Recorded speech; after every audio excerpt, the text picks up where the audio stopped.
پہلی آیت میں نے پڑھی قرآن کریم کے 15ویں پارے کی آیت ہے، سورہ بنی اسرائیل کی، سورہ اسراء کی آیت نمبر 36 ہے، آیت نمبر 36۔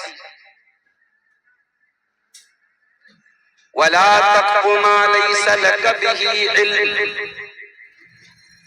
إِنَّ السَّمْعَ وَالْبَصَرَ وَالْفُؤَادَ كُلُّ أُولَئِكَ كَانَ عَنْهُ مسؤولا۔ اور اے میرے بندے، تو ایسی چیزوں کے پیچھے نہ پڑا کر جس چیز کی تجھ کو نالج نہ ہو، جس چیز کے بارے میں تجھ کو معلومات نہ ہو، جس چیز کا تجھے گیان نہ ہو، جس چیز کے بارے میں تجھ کو پتہ نہ ہو، اس چیز کے پیچھے تو نہ پڑا کر۔ بہت سے لوگ ہوتے ہیں کسی چیز کے بارے میں معلومات ہو یا نہ ہو، جانکاری ہو یا نہ ہو، ہر وشے پر، ہر ٹاپک پر وہ بات کرنا اپنا حق سمجھتا ہے۔ جیسے مثال کے طور پر میرے نام کے آگے ڈاکٹر لکھا جاتا ہے، اب کوئی میں میڈیکل والا ڈاکٹر نہیں ہوں،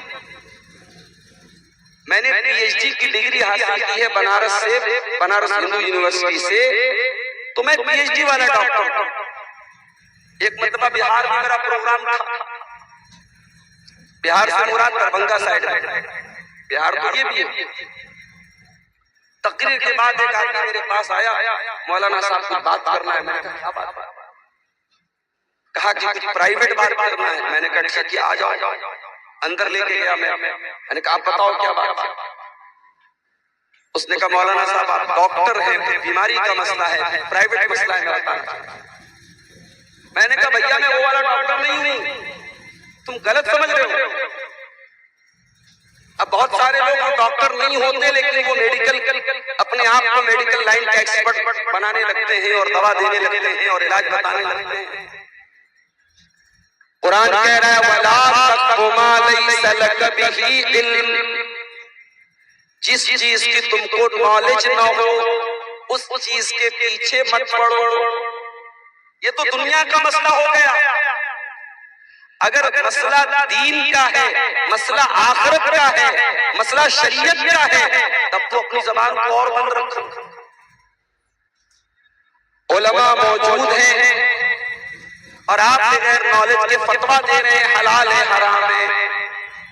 کوئی مسئلہ سامنے آیا اور آپ لوگوں کو مسئلے کا حل بتا رہے ہیں، کیا علماء مر گئے ہیں؟ کیا علماء ختم ہو گئے کہ آپ فتویٰ دینے بیٹھ گئے ہیں؟ جاہل کچھ آتا جاتا نہیں ہے، وہ بھی مسئلہ بیان کر رہا ہے، حلال ہے حرام ہے، جائز ہے ناجائز ہے۔ یہ اسٹیج کے پیچھے کوئی بات کر رہا ہے، اس کو منع کرو، یہاں بات مت کرو۔ وَلَا تَقْفُ مَا لَيْسَ لَكَ بِهِ عِلْمٌ، جس چیز کی تم کو نالج نہیں ہے اس چیز کے چکر میں نہ پڑو۔ کیوں؟ کیونکہ اگر تم ایسی چیز کے چکر میں پڑو گے تو غلط باتوں کو سننا بھی پڑے گا، غلط چیزوں کو دیکھنا بھی پڑے گا اور غلط چیزوں کو دل اور دماغ میں لانا پڑے گا۔ جب آپ ایسی چیزوں کے پیچھے پڑیں گے جن چیزوں کی آپ کو نالج نہیں ہے تو ہو سکتا ہے کہ آپ اپنے کانوں کا غلط استعمال کریں، آپ اپنی آنکھوں کا غلط استعمال کریں، آپ اپنے دل کا غلط استعمال کریں۔ اللہ فرما رہا ہے ان السمع والبصر والفؤاد، آنکھوں کا، کانوں کا، آنکھوں کا اور دل کا، کان عنہ مسئولا، ان سب کا اللہ تعالیٰ کا حساب ہونے والا ہے۔ اللہ کا پوچھا جائے گا تو نے کان سے کیا سنا، تو نے آنکھوں سے کیا دیکھا، تیرے دل میں کیا کیا خیال آیا، دل میں کیا کیا تم نے فیصلہ کیا۔ اس آیت میں اللہ تعالیٰ نے 3 چیزوں کا ذکر کیا، کان کا، آنکھوں کا اور دل۔ اور آج کی میری تقریر کا ٹاپک بھی یہی اللہ تعالیٰ کی 3 نعمت، کان، آنکھ اور دل۔ یہ تین نعمتیں اللہ تعالیٰ کی اتنی بڑی نعمت ہے میرے بھائی. کان گڑبڑ ہو جائے، انسان بہرا ہو جائے، اور انسان جب بہرا ہو جائے، کوئی بوڑھا انسان 70-80 سال کا ہو جائے اور کان کام کرنا بند کر دے، ذرا دیکھیے اس کی زندگی کتنی مشکل ہو جائے. اس کے سامنے لوگ گالی دیتے ہیں، اس کو کوئی فرق نہیں پڑتا. گاڑی کے سامنے وہ جا رہا ہے، گاڑی والا ہارن بجا رہا ہے، اس کو کوئی فرق نہیں پڑتا.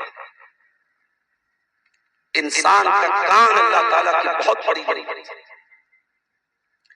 انسان کی آنکھیں اللہ تعالیٰ کی بہت بڑی نعمت ہے. آنکھیں اگر اللہ تعالیٰ چھین لے، آنکھیں ختم ہو جائیں، انسان اندھا ہو جائے، ساری دنیا کی روشنی، ساری دنیا کے رنگ اس کے لیے بے رنگ ہو جائیں گے، انسان کی زندگی بے نور ہو جائے گی اگر انسان کی آنکھیں چلی جائیں. اور تیسری چیز ہے دل. انسان کی باڈی میں سب سے امپورٹنٹ چیز اگر کوئی ہے تو میرے بھائیو وہ دل. غیبت کرنے والا اپنے مرے ہوئے بھائی کا گوشت کبھی پسند کریں گے آپ؟ کبھی آپ کو یہ اچھا لگے گا کہ آپ کا کوئی مسلمان بھائی مرا ہوا ہو اور اس کے باڈی میں سے، اس کے شریر میں سے آپ بوٹی نوچ نوچ کر کے کھائیں؟ آپ تصور کیجئے، امیجن کیجئے تو آپ کو گھن آئے گی، آپ کو برا لگے گا. میرے پیارے ساتھیوں، جتنا برا آپ کو سوچ کر کے لگتا ہے اتنا ہی برا کسی مسلمان کی غیبت. اللہ کے پیارے نبی فرماتے ہیں ان ارب الربا الاستطالۃ فی ارض المسلم. کسی مسلمان کی عزت پر حملہ کرنا سب سے بڑا سود اور بیاج ہے. سود اور بیاج سے آپ بچتے ہیں، بہت اچھی بات ہے. حرام کمائی سے آپ بچتے ہیں، بہت اچھی بات ہے. لیکن اگر اپنے مسلمان بھائی کی غیبت کرتے ہیں، چغلی کرتے ہیں آپ، تو معاف کیجئے گا میرے بھائیوں، یہ بھی بہت بڑا سود ہے، بہت بڑا بیاج. اللہ قرآن کے 30ویں پارے میں کہتا ہے وَيْلٌ لِكُلِّ هُمَزَةٍ لُمَزَةٍ الَّذِي جَمَعَ مَالًا وَعَدَّدَهُ يَحْسَبُ أَنَّ مَالَهُ أَخْلَدَهُ كَلَّا لَيُنبَذَنَّ فِي الْحُطَمَةِ. بربادی ہے، جہنم ہے، ویل ہے. کس کے لیے؟ ہمزہ کے لیے، لمزہ. What is Hamza? What is Hamza? What is لمزہ؟ ہمزہ اس کو کہتے ہیں جو اشارے سے کسی کی برائی کرے، اور لمزہ اس کو کہتے ہیں جو زبان سے کسی کی برائی کرے. اللہ کے پیارے نبی کو بھی قرآن سننا بہت پسند تھا. آپ قرآن پڑھا بھی کرتے تھے، قرآن کو سنا بھی کرتے تھے.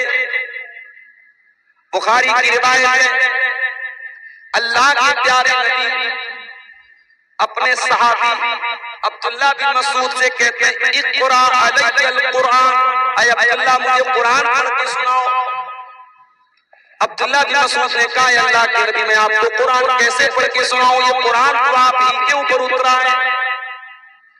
آپ نے فرمایا کہ اے عبداللہ آج میں دوسرے کے منہ سے قرآن سننا چاہتا ہوں.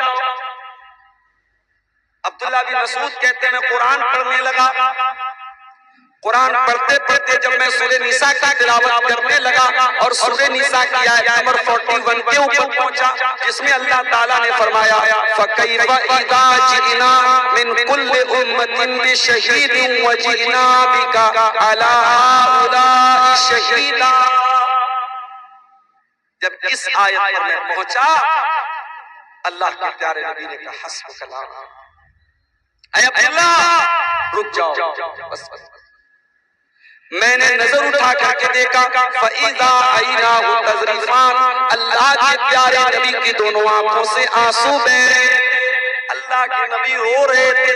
قرآن سن کر کے نبی رونے لگتے ہیں اور ہم تو قرآن کو سنتے بھی ہیں، تراویح کے اندر بھی، نماز کے اندر بھی ہمارے اوپر کوئی اثر کیوں نہیں ہوتا میرے پیارے ساتھی؟